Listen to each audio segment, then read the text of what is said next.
লোকই নেই, লোকই নেই। জেএনইউতে নাচলে পরে ভাই এখানে লোক হয় না। কত বড় গুন্ডা একখানা, নোংরা মনের লোক একটা সেলিম।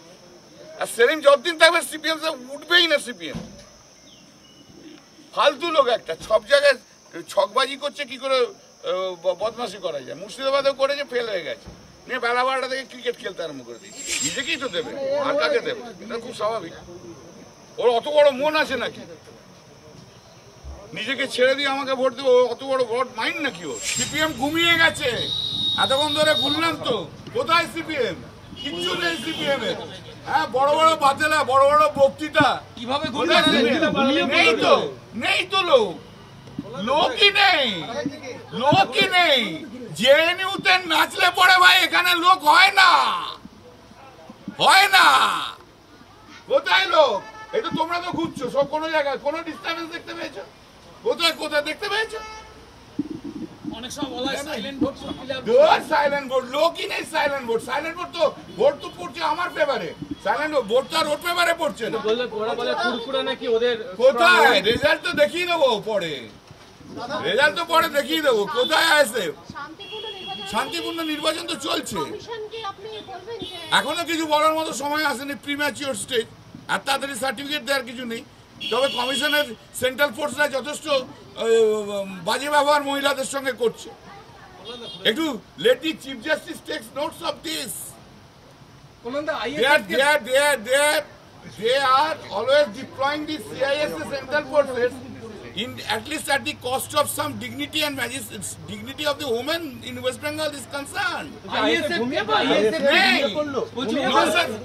নওশাদ সিদ্দিকী তো সকাল 7:30টার সময় জাঙ্গিপাড়া ছেড়ে চলে গেছে গাড়ি। সে আর কি, আমি কি করে জানি? ঘুম পাড়ানোর টোটকাটা কি? কিছুই না। কল্যাণ বন্দ্যোপাধ্যায় 15 বছর কাজ করে, মমতা বন্দ্যোপাধ্যায় মাথার উপর আছে। কল্যাণ বন্দ্যোপাধ্যায় 15 বছর কাজ করে একদম মানুষের সঙ্গে থাকে। আর মমতা বন্দ্যোপাধ্যায় সারা বাংলার কাজ করে।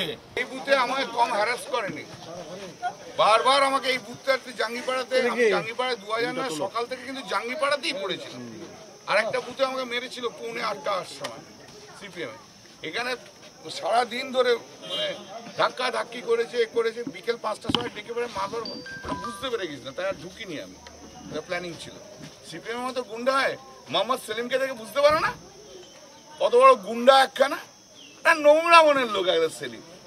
আর সেলিম যতদিন থাকবে সিপিএম উঠবেই না। সিপিএম ফালতু লোক একটা, সব জায়গায় ছকবাজি করছে কি করে বদমাশি করা যায়। মুর্শিদাবাদেও করেছে, ফেল হয়ে গেছে, নিয়ে বেলা 12টা থেকে ক্রিকেট খেলতে আরম্ভ করে দিয়েছে। আর এখানেও ছকবাজি করতে এসেছিল শ্রীরামপুরে। আপনার বিরুদ্ধে প্রার্থী দীপশিতা, তার সম্বন্ধে আমি বাজে কথা কেন বলবো?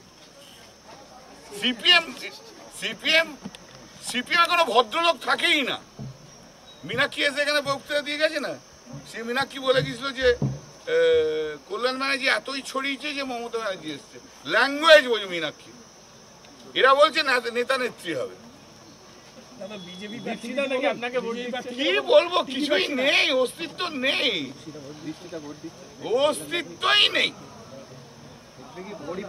দীপশিতাও তো ভোট দিচ্ছে আজকে। সে তো নিশ্চয়ই নিজেকে ভোট দেবে না, নিজেকেই তো দেবে, আর কাকে দেবে? এটা খুব স্বাভাবিক। ওর অত বড় মন আছে নাকি নিজেকে ছেড়ে দিয়ে আমাকে ভোট দেবো? অত বড় ভোট মাইন্ড নাকি ওর?